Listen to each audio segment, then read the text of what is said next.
Olá, muito boa noite. Numa eleição sem debates, resta a você, telespectador da Rede Vida, as entrevistas. E por isso nós vamos levar até você os dois candidatos à presidência da República nesse segundo turno. Boa noite, candidato. É um prazer recebê-lo aqui. E nós vamos direto às perguntas. Estamos aqui, eu e José Maria Trindade. A gente quer começar perguntando para o senhor se essa eleição vai ter terceiro turno, uma vez que a gente percebe que nenhum dos lados está disposto a debater os temas nacionais e partir, assim, para uma eleição que termine no dia 28, que a gente percebe que está todo mundo indisposto a aceitar o resultado.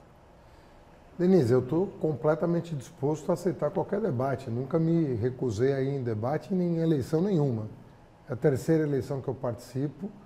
Participei de todos os debates do primeiro turno para os quais eu fui convidado. E no segundo turno estou disponível para qualquer emissora, em qualquer ambiente. Mesmo que o meu adversário tenha que fazer um debate numa enfermaria, eu estou disposto a ir. Eu lamento, inclusive, o fato dele ter declarado que não vai a debate nenhum do segundo turno, tendo tido alta dos médicos para isso. O médico dele diz que ele que decidiria a partir de agora participar ou não, que ele tem total condição de participar. E eu lamento, porque o Brasil é um país, um dos mais importantes do mundo. Nós estamos entre as 10 maiores economias, um país que tem um peso na América do Sul extraordinário, um país que já teve, inclusive no passado muito recente, um papel na diplomacia internacional da maior respeitabilidade. Um país rico, com um enorme potencial. Eu acho que um candidato a presidente não pode, não deve se furtar a debater. E vai ter terceiro turno? Olha, eu lamento uma única coisa que foi noticiada agora essa semana, que foi a notícia veiculada pelo jornal Folha de São Paulo, de que meu adversário teria se valido de financiamento ilegal de campanha para a promoção de uma campanha difamatória contra mim via WhatsApp. São dois crimes, o crime de Caixa 2 e o crime de difamação. Nós estamos aguardando a apuração do Tribunal Superior Eleitoral, o Ministério Público Eleitoral, a Polícia Federal, a nome de empresários envolvidos no esquema. E se um deles for preso e delatar o esquema, não se trata de primeiro ou segundo turno, se trata de cumprir a lei. Aí não é uma questão menor. Sobretudo porque eu fui vítima, eu e minha família, na reta final do primeiro turno, de disparos em massa de mensagens falsas a meu respeito. E você sabe que o nosso povo é de boa fé. Recebe uma imagem, tende a acreditar no que vê, sobretudo quando não tem contraditório. Quando você está cara a cara num debate, é diferente. Mas quando você recebe uma mensagem por WhatsApp, nem sempre você tem o cuidado de checar a informação. Inclusive, às vezes, envolvendo valores religiosos, valores cristãos, omitindo informações a meu respeito sobre os meus valores, a minha família. Então, me parece grave isso. Mas, no geral, viva a democracia. Estamos aqui para debater e para fazer o eleitor tomar a melhor decisão possível. Candidato, há um certo clima de já ganhou, principalmente no mundo político em Brasília, já formação de governo, e do outro lado uma tendência de já perdeu. Como é que o senhor encara essa situação e esse clima que se instaurou depois, evidentemente, das pesquisas eleitorais?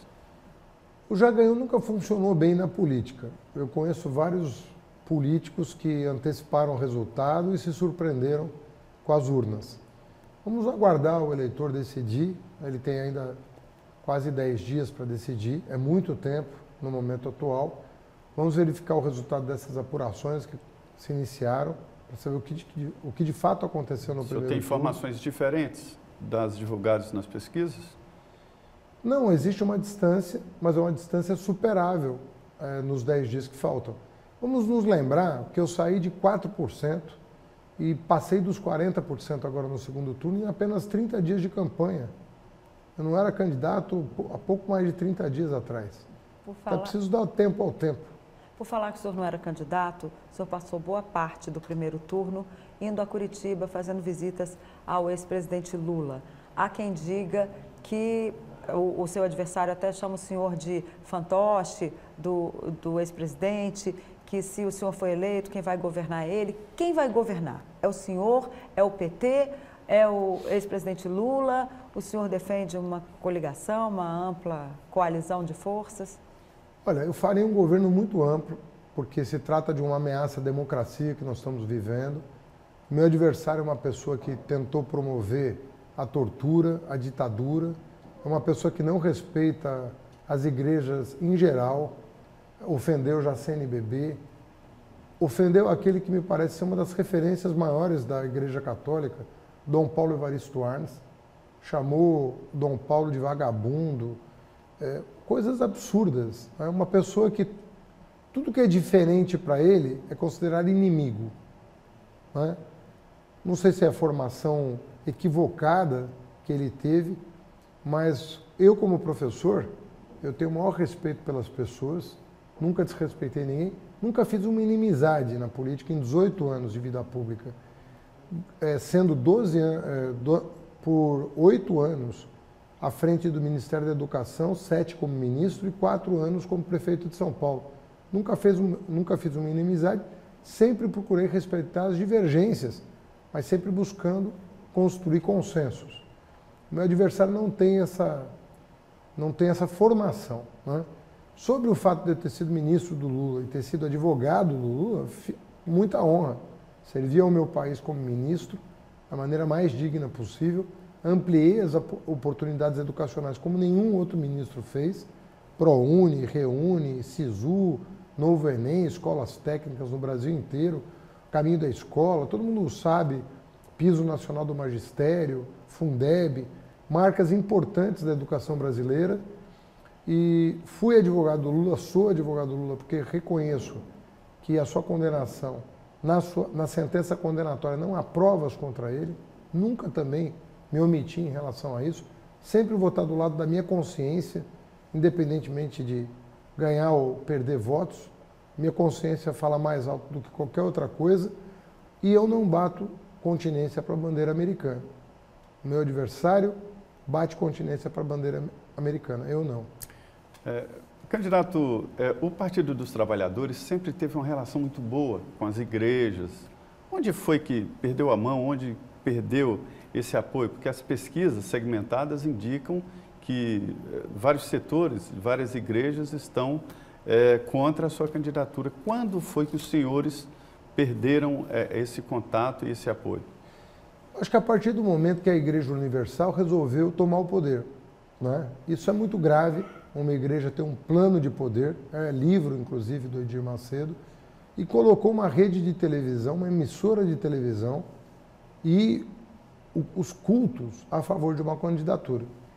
Isso não tem paralelo na história do Brasil, as igrejas sempre se respeitaram, nunca houve um plano de poder de uma igreja, até porque o Estado é de todas elas, o Estado tem que garantir a liberdade religiosa e abraçar todas as crenças, não pode favorecer essa ou aquela religião, essa ou aquela igreja, e, infelizmente, tem havido, por parte do meu adversário, essa confusão que vai trazer discórdia para o Brasil.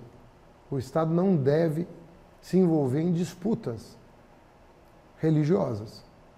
O Estado tem que ficar separado da religião para que todas tenham espaço no nosso convívio. E todas são importantes. Não existe uma igreja mais importante que outra para um chefe de Estado.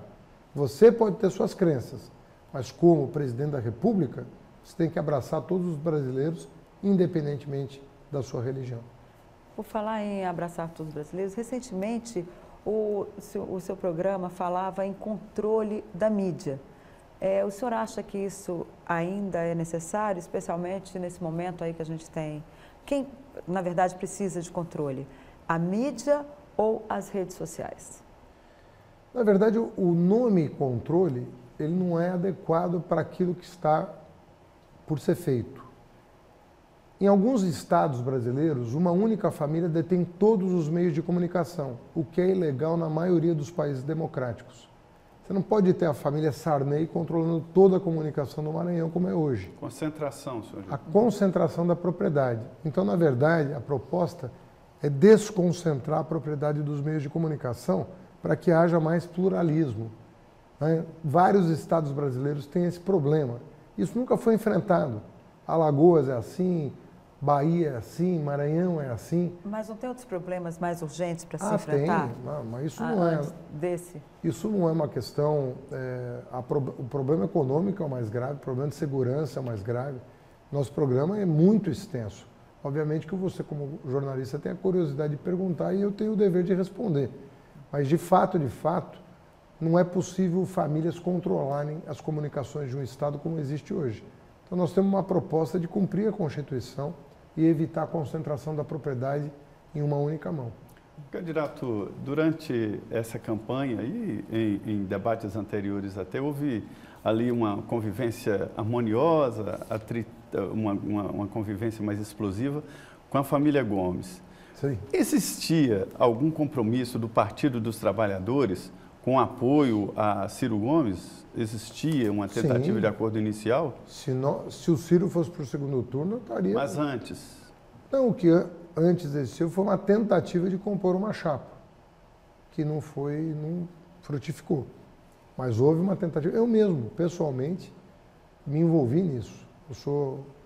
Me considero amigo do Ciro. Eu recebi o título de cidadão cearense do Cid Gomes, em função do trabalho que eu fiz no Ceará, quando ele era governador. Portanto, é uma relação de longa data. E o que aconteceu naquela explosão, naquela ida do Cid Gomes lá na reunião que apoiaria o senhor? Aí tem que perguntar para ele, né? Não sei, um bate-boca ali que foi filmado.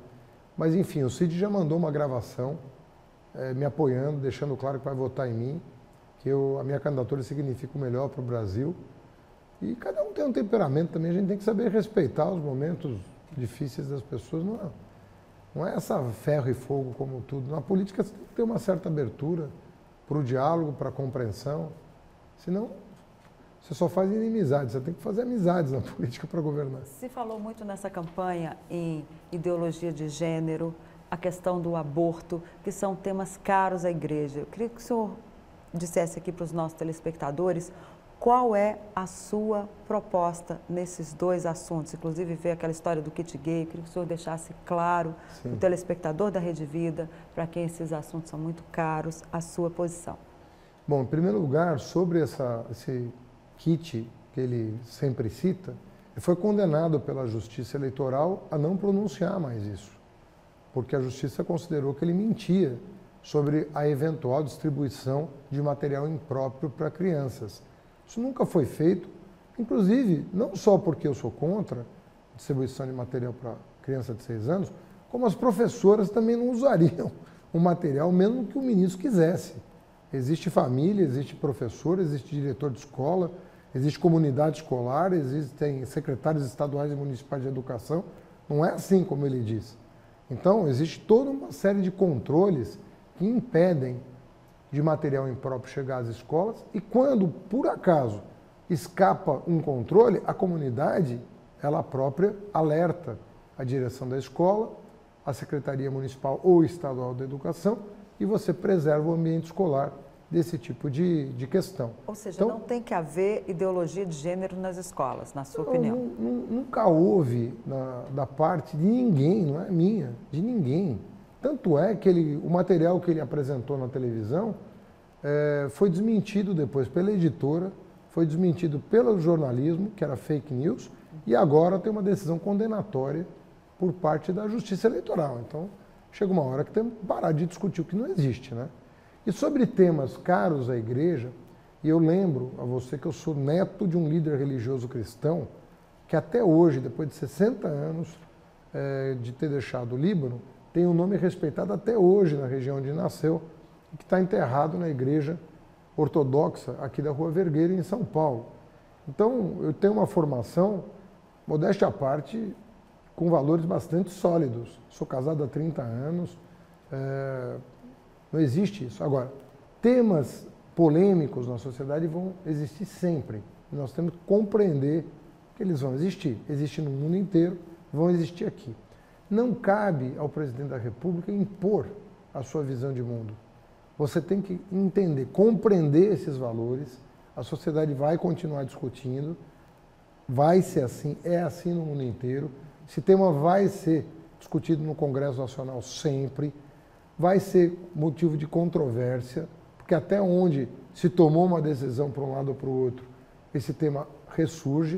O papel do presidente da República é tocar uma agenda de desenvolvimento, de inclusão e de educação. Educação. Então nós temos que educar os nossos jovens sobre, por exemplo, os efeitos de drogas lícitas e ilícitas sobre a saúde dos jovens. Nós precisamos esclarecer a juventude sobre isso. Os problemas dos riscos de doenças sexualmente transmissíveis, de gravidez precoce. Tudo isso é ciência. E a ciência vai chegar à universidade, à escola pública, sobretudo no ensino médio, porque os próprios jovens vão arguir os seus professores e os professores têm que orientar cientificamente os jovens sobre os riscos à saúde deles e à saúde pública, e isso é papel da família e da escola cooperativamente.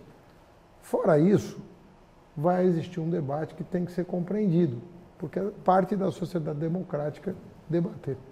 Pois é, não há como não defender um debate numa disputa eleitoral tão importante assim. O senhor insiste no debate, com toda razão, é preciso debate, mas o que o senhor gostaria de confrontar, o que o senhor diria ao seu adversário, o candidato Jair Bolsonaro? Olha, eu até entendo ele não ir aos debates, porque ele diz o seguinte: eu não entendo de economia, eu vou delegar. Eu não entendo de educação, eu vou delegar. É um discurso fácil, mas que não corresponde a como se deve executar um plano de governo. Imaginar que o presidente da República não vai ter que arbitrar e, portanto, não tem que ter conhecimento sobre os assuntos, é muita falta de preparo, muita falta de experiência. Apesar dele ser, durante 28 anos, deputado federal, a bem dizer, um deputado que, com poucos serviços prestados, nunca aprovou nada relevante na Câmara dos Deputados, não teve um projeto que sensibilizou a sociedade, não tem uma bandeira, não tem uma causa, mas apesar dos 28 anos como deputado, ele nunca exerceu um cargo executivo. Então, ele imagina que ele vai delegar isso para uma equipe, mas não é assim que funciona o governo. No governo, chega para você tomar decisões. E muitas vezes, dois ministros têm divergências a respeito de um assunto. Quem é que vai dar a última palavra? Então, se você não tem conhecimento da área, o ministro do Planejamento se desentende com o da Fazenda. Quem é que vai dar a última palavra? É o presidente da República. O ministro da Educação se desentende com o da Saúde. Várias razões para isso. E o presidente tem que estar senhor de si, ter conhecimento amplo dos assuntos de Estado para tomar a decisão. Porque a última palavra é do presidente. Então você não pode dizer, olha, eu não sei o que eu vou fazer, mas não importa, porque eu vou chamar quem saiba. Não funciona assim. Você vai liderar uma equipe, você tem que ter um domínio dos assuntos. Mas isso ficaria claro no debate? Lógico que ficaria claro no debate, porque eu faria uma pergunta para ele, certamente ele não saberia responder metade das perguntas que eu fizesse. Cairia em contradição, não conheceria os meandros do Estado. O Estado é uma máquina enorme, muito complexa. Então é muito difícil, num confronto de ideias, alguém conseguir convencer o eleitorado de que está senhor de si, no domínio da situação. Falar em Estado complexo, fala-se muito na redução do Estado. Esse tema, volta e meia, entra na agenda. E, além disso, tem a reforma da Previdência. Como é que o senhor lidará com a Petrobras, com a Eletrobras, com os bancos públicos e com a reforma previdenciária? O senhor é a favor, por exemplo, da idade mínima? Aqui é uma pergunta complexa quanto é verdade. Olha, no bloco econômico. Deixa eu ser bem claro, bem transparente, né? Eu não pretendo vender as estatais estratégicas do país de jeito nenhum. De jeito nenhum. Essas que você citou, nenhuma delas está no meu horizonte. Privatizar. Aumentar os controles, aumentar a transparência, colocar os controles internos do governo nas estatais também, como nós fizemos. No Ministério da Educação, eu passei lá 7 anos gerenciando 100 bilhões de reais, você não tem uma denúncia de nada, né? Um centavo ali foi cuidado, como é obrigação de qualquer gestor público. Mas por quê? Não é só porque o ministro era correto ou a equipe, é porque tinha controle interno, tinha transparência. Então nós vamos levar isso para as estatais. Segunda coisa, reforma da Previdência. Nós estamos com alguns estados da federação com problemas, não tem dinheiro para pagar a folha de pagamento. Rio Grande do Sul está em dificuldade, Minas está em dificuldade, Rio de Janeiro está em dificuldade. Nós temos que sentar com os servidores e explicar a situação e fazer uma reforma para que os regimes próprios de previdência tenham sustentabilidade, senão não vai ter dinheiro para pagar a folha. E, no geral, eu sou a favor de um sistema único de previdência. Eu sou contra ter duas previdências, uma pública e uma geral. Eu acho que nós temos que fazer a reforma dos sistemas públicos e apontar gradualmente uma transição para um regime único de previdência. Ninguém pode ter privilégio no país. Alguém vai perguntar, mas militar e professor? Bom, aí são categorias específicas. Pode até ter alguma excepcionalidade, mas, no geral, todo mundo tem que ser igual perante a lei. Contribuição e benefício equivalente. Não dá para tratar brasileiros de forma diferenciada. O candidato, esta é uma eleição diferenciada, muito polarizada e eu diria até radicalizada. É ladrão para lá, fascista para cá, ditador para lá.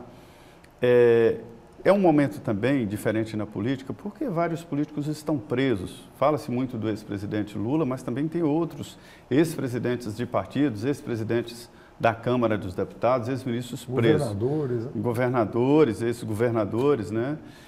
A minha pergunta para o senhor é se constrange o senhor, o Partido dos Trabalhadores, ter o ex-presidente preso, três ex-tesoureiros presos. Como é que isso interfere na campanha e no seu dia a dia? Olha, interfere. Eu separo o caso do Lula, vou te dizer por quê, porque eu conheço o processo. Então, eu não vou mentir para o eleitor e para o cidadão e falar uma coisa que eu não acho. Eu li o processo, estou até agora atrás de uma prova e, sinceramente, não há prova no processo contra o Lula. Eu acho que foi uma jogada para tirar ele da eleição. Mas muita gente diz que o senhor foi eleito, o senhor daria um indulto a ele. Aí, por isso, muita gente... O Lula entrou com um recurso no STJ-STF. E eu tenho, assim, alguma informação de que muita gente desses tribunais considera a sentença muito frágil. Muito frágil. Então, eu confio no recurso. Recurso é para isso, para corrigir erro. Se não tivesse erro, não teria recurso, você concorda? Se toda decisão de juiz não precisasse ser reformada, não teria recurso, vai gastar dinheiro para quê? Recurso existe para corrigir erro, tá certo?